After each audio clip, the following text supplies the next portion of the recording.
Tan Man Castro. He's a quarterback. Drafted in the second round. You might want to sit down, this will take a while. Drafted in the second round by his hometown team, the Miami Dolphins. He has the distinction of playing on 4 Super Bowl teams.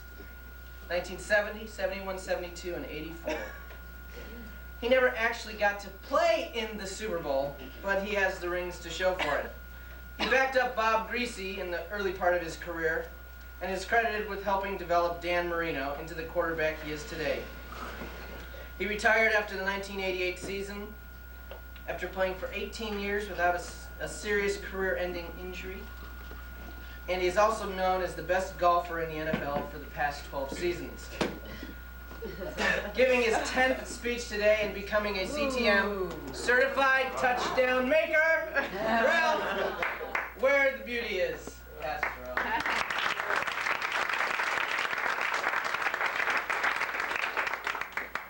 I'm underwhelmed, but I'll speak it. Good morning, Toastmasters. It's been said that beauty is in the eye of the beholder. Actually, beauty is not in the eye, and it really may not be in the beholder. Now, what is beauty? Beauty is something that inspires, helps us to evolve into higher people. It helps us get through the day. It gets us out of bed. Some people stay in bed, but it helps us get in bed. Today, we're going to look for and find where beauty is. We're going to find where beauty is. I'd like for each of you to look across the table at someone's eyes. Now, you should be able to find a little black orb in the eye that's called a pupil. Everybody should have this orb except Jim Selapak. Now, that is the pupil of the eye. That's what allows light to enter the eye. If you give it too much light, it gets very small. Keith Sims should know this. When you're drunk, you get very beady-eyed. If you take light away, it gets wide open. That's the whole purpose, like the lens of a camera, to let light in. Now, in a poker game, the reason people wear shades is so they can't see your eyes if they have a good hand. Because if a person sees a good hand, they're going to get, whoa, and the eyes open. It's also a good tip for the males in the audience. You can find out if the females are interested. Look at those pupils. If they're opening, you're heading in the right direction. If you're sitting across the table from little beaver eyes, you better buy another drink or spend some more money.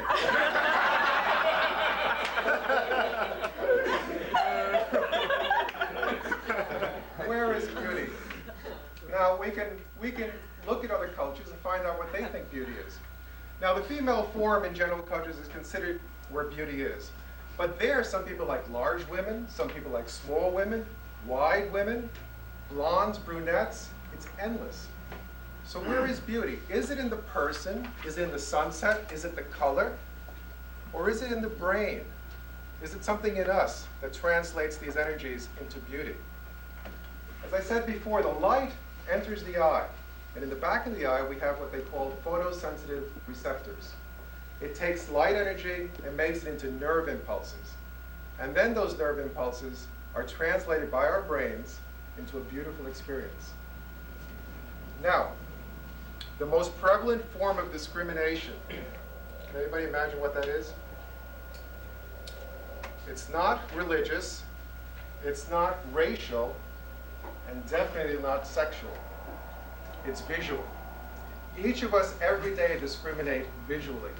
We are repelled by certain colors, by certain events, by certain people. Every day we are attracted, each of you just in your own lives are attracted to certain kinds of people. And we avoid the other kinds of people that we don't like. But where is the beauty? Some people buy sculptures, some people buy paintings to surround themselves with beauty, because we all have this ingrained in us. Now, I myself, I'm a seeker of beauty. I have tried to find something that enhances my day every day. I have found something. I have found something that inspires me. I'm going to share that with you this morning. It's the Carol Mackin doll. This is the inspiration of my life.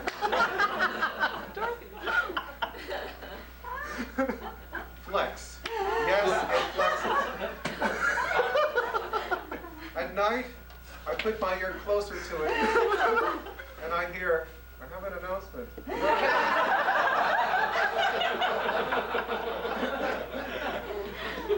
This is where beauty is for me. For the females in the audience, I have something that can inspire you. It's the Glenn Shaw doll. A little smaller, but has that look of je ne sais quoi. Say what? Je ne sais quoi. Je ne sais quoi. So I asked, is this where beauty is? Nah. I'd like for you now to close your eyes and listen to these word images. The early morning sun probes and glistens through a dewdrop nestled on a leaf of a red, red rose. It stirs invisibly at the new warmth that gently goes down its thorny green stalk. It straightens to greet the day as its roots joyously embrace the black dirt. Near and far, the other roses, yellow and white, excitedly feel the urge to face the living sun.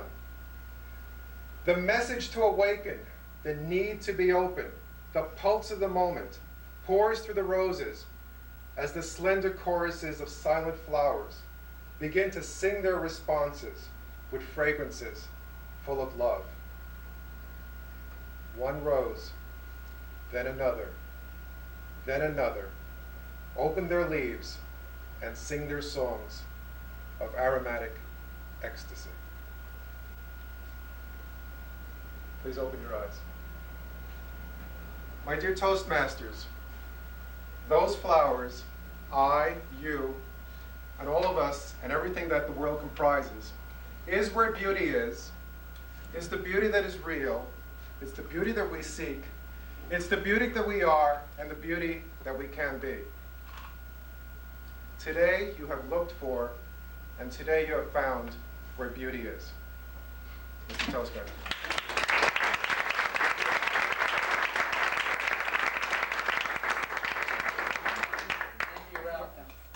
CTM, our latest CTM. Take a few moments, write some comments for Ralph on your ballots.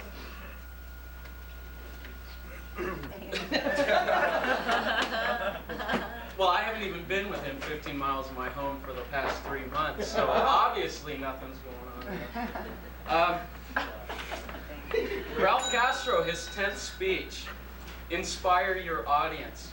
The objectives of this speech, there are two: to understand the mood and feelings of your audience on a particular occasion, and put those feelings into words and inspire the audience using all the techniques that we've learned so far through the manual. Now, part of being a leader, or one of the traits of a leader, is the ability to inspire people. And there are 4 essential precepts for leadership: to be confident, to be forceful, to be positive, and to be definite. Ralph projected all of those traits. He got up here, he was confident, he presented himself very well. He started his speech very effectively. He was positive. He brought a positive message to us, and it was definite. We knew what he was talking about. He had the great confident opening. He projected all the things that he's worked on in the past 9 speeches: vocal variety, body gestures.